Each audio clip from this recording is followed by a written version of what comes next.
छिटकी भर से नूरा महंग भइले बाबा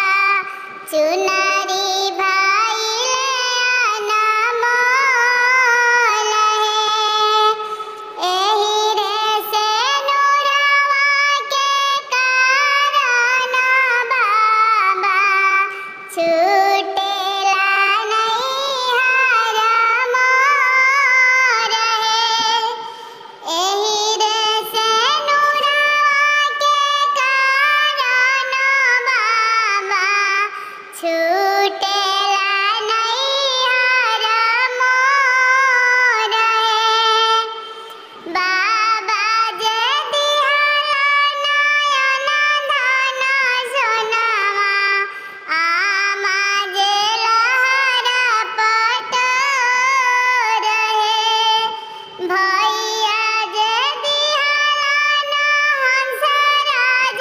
घोड़ावा भौजी माहुरिया के गाट हे एही रे से नूरवा के कारण बाबा छूटेला नहीं हर मोर हे